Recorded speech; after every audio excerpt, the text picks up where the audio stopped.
Hello दोस्तों, कैसे हैं आप लोग। उम्मीद करते हैं अच्छे हैं और आपकी पढ़ाई अच्छी खासी चल रही है। तो आज हम लोग हमारे वंश के पार्ट 2 देखते हैं। चूँकि पार्ट 1 मैंने ऑलरेडी करा दिया है, आपको चैनल के प्ले लिस्ट में मिल जाएगा। तो आज हम पार्ट 2 में सम्राट अशोक के बारे में जानेंगे। चूँकि पार्ट 1 में हमने मौर्य वंश से संबंधित चंद्रगुप्त मौर्य और बिंदुसार जो राजा थे उनके बारे में जानकारी प्राप्त कर ली है। तो आज उसी क्रम में सम्राट अशोक के बारे में जानेंगे। सम्राट अशोक से हम लोग अशोक का परिचय देखेंगे।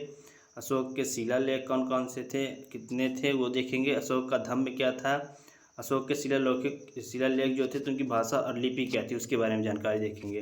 तो चलिए शुरू करते हैं। सम्राट अशोक के परिचय के बारे में जानते हैं।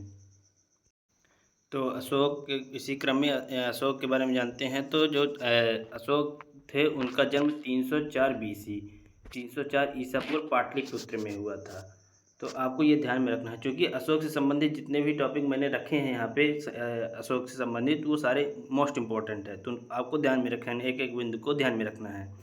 तो अशोक का जन्म कब हुआ था, तो 304 BC में। और कहाँ हुआ था, तो पाटलिपुत्र में हुआ था। और इनके पिता का नाम बिंबिसार था। तो बिंबिसार जो हम लोगों ने पिछले वीडियो में पढ़ चुका है बिंबिसार के बारे में।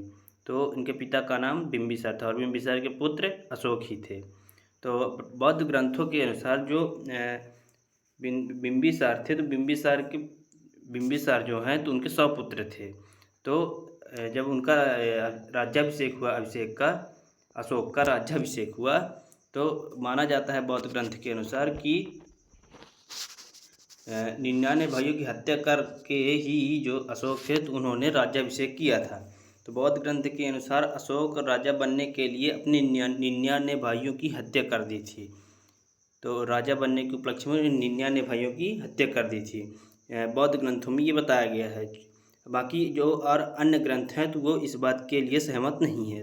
तो आपको ध्यान में रखना है कि बौद्ध ग्रंथ के अनुसार क्वेश्चन पूछा जाता है कि किस ग्रंथ के अनुसार अशोक राजा बनने के लिए अपने 99 भाइयों की हत्या कर देता है। तो आपको ध्यान में रखना है बौद्ध ग्रंथ में इसके बारे में बताया गया है।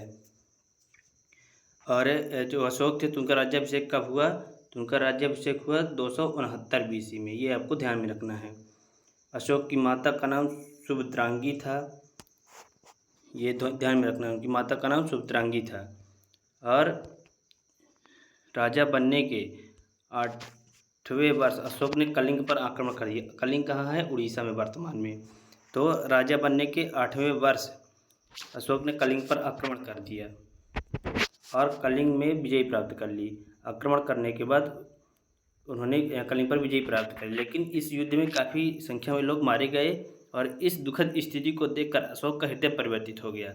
उनको इस विजय प्राप्त करने के बावजूद जो अशोक थे तो उनके जो है तो उनको ये स्थिति देखकर काफ़ी बुरा लगा, क्योंकि वहाँ पर कई प्रकार के लोग मारे जा चुके थे। तो इस स्थिति को देखकर अशोक को काफ़ी दुख हुआ और वहीं से उनका हृदय परिवर्तित हो गया और वह कभी युद्ध नहीं करेंगे, ऐसी उन्होंने घोषणा कर दी थी। तो ये आपको ध्यान में रखना है कि किस युद्ध के बाद अशोक का हृदय परिवर्तित हो गया, तो कलिंग के युद्ध के बाद उनका जो है तो अशोक का हृदय परिवर्तित हो गया। तो ये आपको ध्यान में रखना है। और इसी क्रम में जब उनका हृदय परिवर्तित हो गया और वो युद्ध नहीं करेंगे ऐसा घोषणा करने के बाद उन्होंने बौद्ध धर्म अपना लिया और बौद्ध धर्म में अपना लिया। और उपगुप्त जो थे तो वो बौद्ध धर्म के अनुयायी थे। उनसे उन्होंने बौद्ध शिक्षा ग्रहण की, बौद्ध के बारे में जाना समझा और उनसे शिक्षा ग्रहण की। तो जो अशोक थे तो किनसे बौद्ध शिक्षा ली, बौद्ध धर्म की शिक्षा ली, तो वो है उपगुप्त। ये आपको ध्यान में रखना है। उपगुप्त से अशोक ने बौद्ध शिक्षा ग्रहण की, बौद्ध धर्म के बारे में जाना समझा और उसके बारे में जो है तो शिक्षा ग्रहण की, किससे, उपगुप्त से। तो ये आपको ध्यान में रखना है। इसी क्रम में आगे बढ़ते हैं। अशोक ने बौद्ध धर्म के लिए अपने बेटे महेंद्र और संघमित्रा को श्रीलंका भेजा था। क्योंकि जो अशोक थे तो उन्होंने बौद्ध धर्म स्वीकार कर लिया था और उपगुप्त से शिक्षा लेने के बाद उन्होंने बौद्ध धर्म के प्रचार के लिए अपने बेटे संघमित्रा और महेंद्र को श्रीलंका भेजा था बौद्ध धर्म का प्रचार करने के लिए। तो ये आपको ध्यान में रखना है। अशोक ने अजीबक संप्रदाय के लोगों के लिए गया में बराबर की पहाड़ियों में 4 गुफाओं का निर्माण करवाया। ये आपको ध्यान में रखना है। तो 4 गुफाओं का निर्माण कहाँ कराया था? तो बाबर की पहाड़ियों में, बराबर की पहाड़ियों में। और किनके लिए कराया था? अजीबक संप्रदाय के लोगों के लिए। ये भी आपको ध्यान में रखना है। अशोक पहला ऐसा शासक था जिसने अपने संदेशों को अभिलेखों द्वारा जनता तक पहुँचाया था।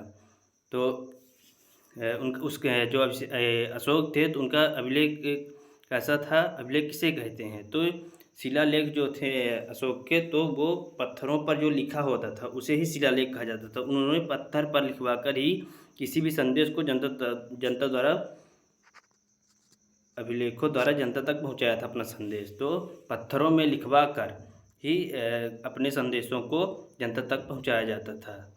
तो अशोक जो थे तो पहले ऐसे शासक थे जिन्होंने अपने संदेशों को अभिलेखों द्वारा जनता तक पहुंचाया था। ये भी आपको ध्यान में रखना है। इसी क्रम में आगे बढ़ते हैं। तो अशोक के अभिलेखों में प्राकृत भाषा का प्रयोग किया गया है। तो जो इसके अभिलेख थे, अशोक के अभिलेख या शिलालेख, कुछ भी आप कह सकते हैं, इनके अभिलेख थे तो इनकी भाषा क्या थी? प्राकृत भाषा थी। और इसमें 4 लिपियों का प्रयोग किया गया था। तो वो 4 लिपि कौन कौन सी थी? ब्राह्मी लिपि, खरोष्ठी लिपि, अरमाइक लिपि और ग्रीक लिपि। तो ब्राह्मी लिपि कहाँ के शिलालेखों में हुई थी? तो भारत के शिलालेखों में ब्राह्मी लिपि का प्रयोग किया गया था। और पाकिस्तान में खरोष्ठी लिपि का, और अफ़गानिस्तान में अरमाइक लिपि का, और ग्रीक लिपि जो है तो वो अफ़गानिस्तान के उत्तरी सीमा पर ग्रीक लिपि का प्रयोग किया गया था। तो ये आपको ध्यान में रखना है, क्योंकि यहाँ से भी क्वेश्चन पूछता है कि अशोक के अभिलेखों या शिलालेखों में किस लिपि का प्रयोग किया गया है? तो 4 लिपियों का, ब्राह्मी, खरोष्ठी, अरमाइक और ग्रीक लिपि। ये आपको ध्यान में रखना है। अशोक के ये जो शिलालेख थे, इस पर लिखा हुआ जो वर्ण था, अक्षर थे, तो उनको पढ़ पाना इतना आसान नहीं था। तो सर्वप्रथम इसको पढ़ने में जो सक्षम हुए थे, सफल हुए थे, तो वो जेम्स प्रिंसेप थे, जिन्होंने इसको पहली बार पढ़ा। और कब पढ़ा था? 1837 ईस्वी में। तो सर्वप्रथम 1837 ईस्वी में जेम्स प्रिंसेप द्वारा पढ़ा गया था, क्योंकि ये प्राकृत भाषा में लिखा हुआ था जिसको पढ़ना काफ़ी मुश्किल था। तो आपको ध्यान में रखना है 1837 ईस्वी में पहली बार जेम्स प्रिंसेप द्वारा इसे पढ़ा गया था। ये भी काफ़ी इंपॉर्टेंट बन जाता है, तो ये आपको ध्यान में रखना है। 1837 ईस्वी में जेम्स प्रिंसेप द्वारा पहली बार पढ़ा गया था। उसी क्रम में अशोक के कुछ अभिलेखों में अशोक का नाम देवनाम प्रियदर्शी और कुछ अभिलेखों में अशोक भी लिखा है। तो अशोक जब उन्होंने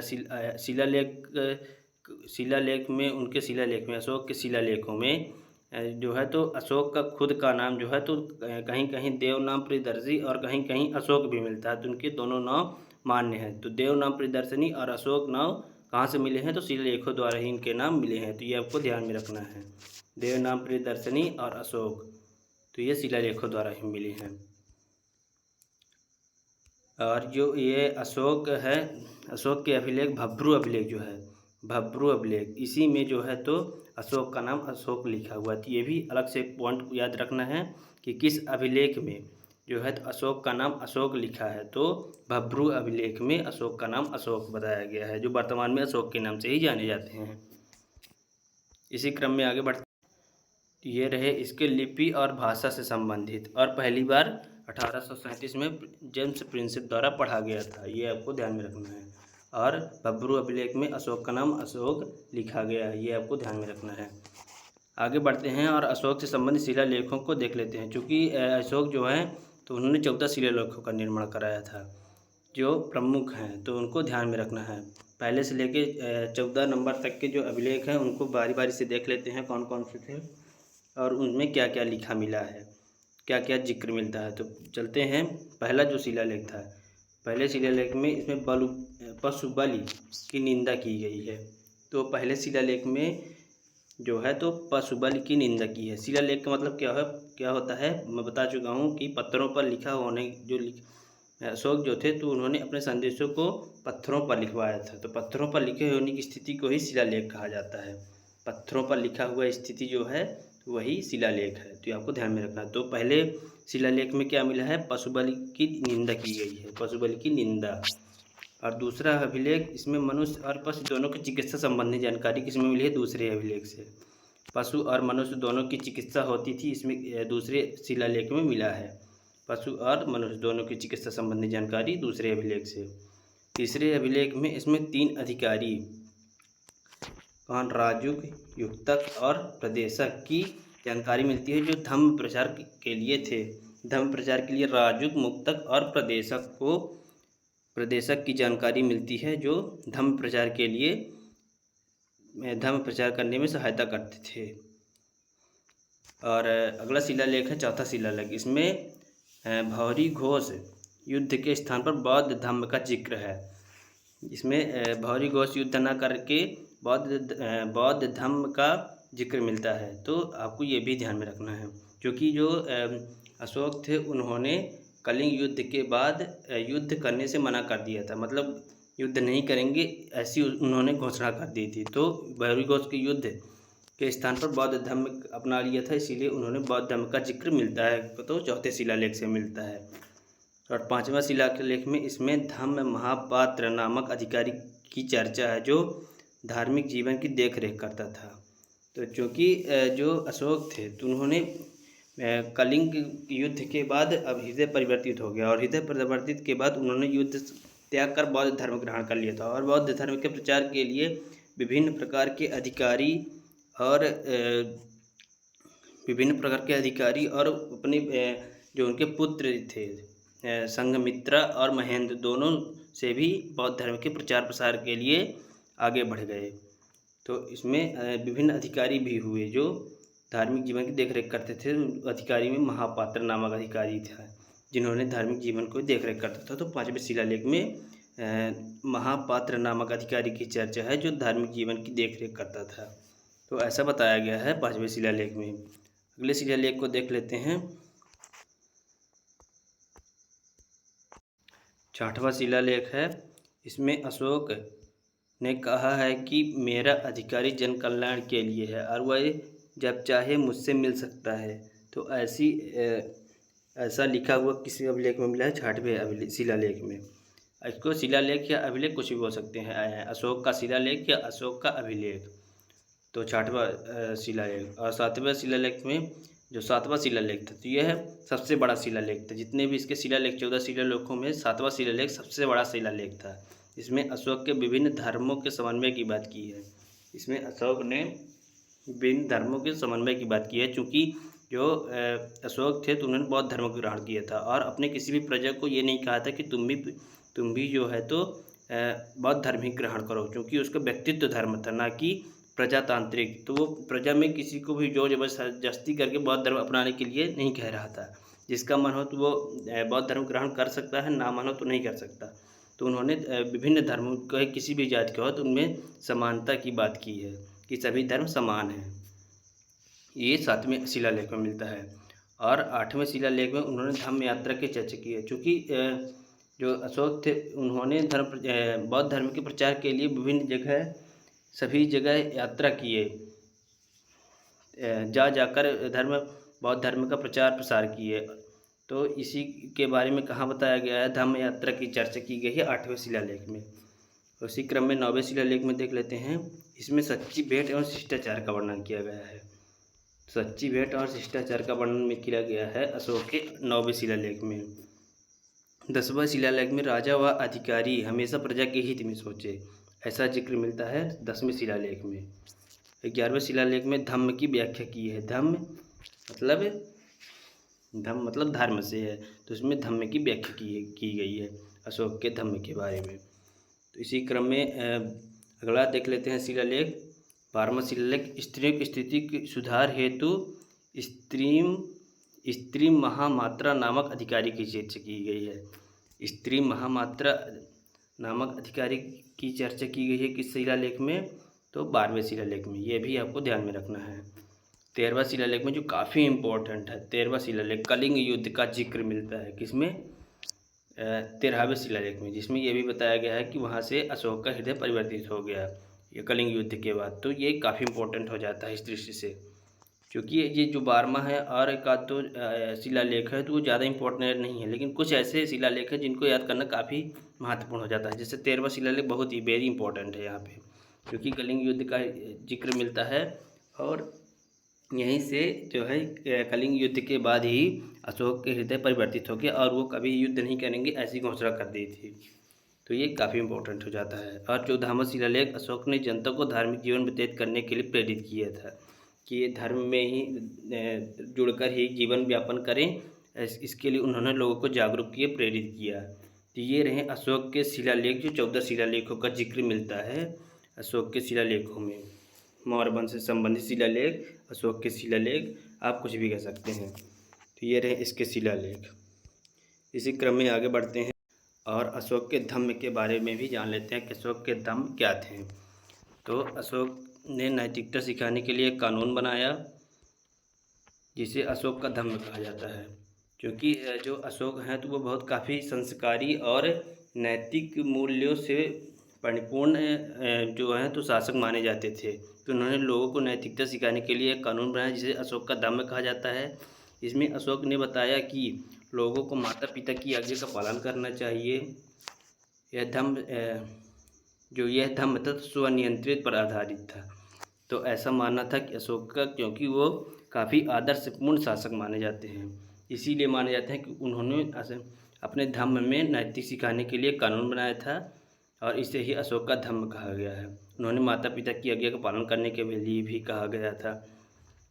तो अशोक ने इस धम्म यात्रा में लोगों को नैतिकता सिखाने के क्रम में और अपने धर्म प्रचार के लिए उन्होंने खुद धर्म यात्रा शुरू की। और राज्याभिषेक के 10वें वर्ष वो बोध गया में धर्म प्रचार किया और राज्याभिषेक के 20वें वर्ष वो लुम्बिनी की यात्रा कर धर्म प्रचार किया। तो आपको ये भी ध्यान रखना है कि राज्याभिषेक के 10वें वर्ष वो बोध गया में धर्म प्रचार किए और राज्याभिषेक के 20वें वर्ष लुम्बिनी की यात्रा की और धर्म प्रचार किया। तो ये भी याद रखना है अशोक के धम्म, क्योंकि जो है तो अशोक जो है तो बौद्ध धर्म ग्रहण कर चुके थे और इस धम्म के प्रचार करने के लिए काफ़ी जगह जो है तो धर्म यात्रा भी शुरू कर दी थी।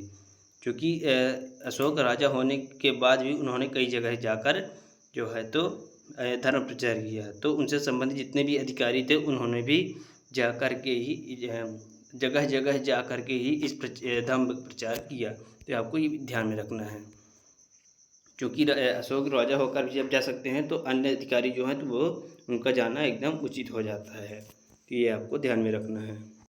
तो ये रहे मौर्य वंश के शासक अशोक के बारे में सारी जानकारियाँ। तो मौर्य वंश से संबंधित एक पार्ट और आएगा जिसमें हम मौर्य वंश से संबंधित सैन्य व्यवस्था, अर्थव्यवस्था एवं अन्य महत्वपूर्ण बिंदु पर चर्चा करेंगे। तो अगर वीडियो ये आपको अच्छी लगी तो लाइक शेयर सब्सक्राइब जरूर करिएगा और कमेंट में फीडबैक जरूर दीजिएगा कि आपको ये वीडियो कैसी लगी। मिलते हैं अगले वीडियो में, तब तक के लिए धन्यवाद।